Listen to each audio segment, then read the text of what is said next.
Okay. ഈ cinema വിദ്യാർത്ഥികൾ ഉൾപ്പെടെയുള്ള ആളുകൾ സാറിന്റെ ഫിലിമോഗ്രഫി നോക്കുമ്പോഴൊക്കെ സാർ ഇപ്പോൾ പറഞ്ഞ പോയിന്റിലേക്ക് വരികയാണെങ്കിൽ മമ്മൂക്ക, ലാലേട്ടൻ ഇവരെ വെച്ച് തന്നെ ആദ്യകാലങ്ങളിൽ കമ്പയർ ചെയ്യപ്പെട്ടൊരു നടനാണ് ശരിക്കും ദേവൻ എന്നൊരു സിനിമാ താരം.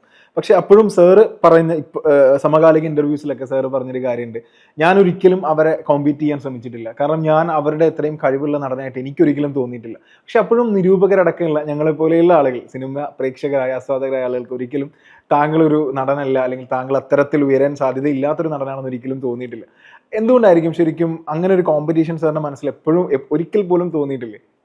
അങ്ങനെ ഒരു അല്ല, എനിക്ക് അല്ല അവരോട് അടുത്ത് എനിക്കൊരു കോമ്പറ്റീഷൻ എനിക്ക് തോന്നിയിട്ടില്ല. എനിക്ക് ഈ കോമ്പറ്റീഷൻ എപ്പോഴും ഞാൻ ഒരു സ്റ്റേജിലെത്തിയപ്പോൾ അപ്പോൾ പല ആൾക്കാരും എന്നോട് ചോദിച്ചു, നിങ്ങൾക്ക് ഇപ്പോൾ സാധാരണ ചില ആർട്ടിസ്റ്റുകൾ ഒക്കെ പറയുമല്ലോ, ഈ കാരണം നിങ്ങൾ മമ്മൂട്ടിയുടെ അടുത്ത് പോയിട്ട് എങ്ങനെ ധൈര്യപൂർവ്വം അഭിനയിച്ചു, അല്ലെങ്കിൽ മോഹൻലാലിൻ്റെ ഓപ്പോസിറ്റ് നിൽക്കുമ്പോൾ നിങ്ങൾക്ക് പേടിയായില്ലേ, നിങ്ങൾ വിറച്ചില്ലേ എന്നൊക്കെ ചോദിക്കാറുണ്ട്.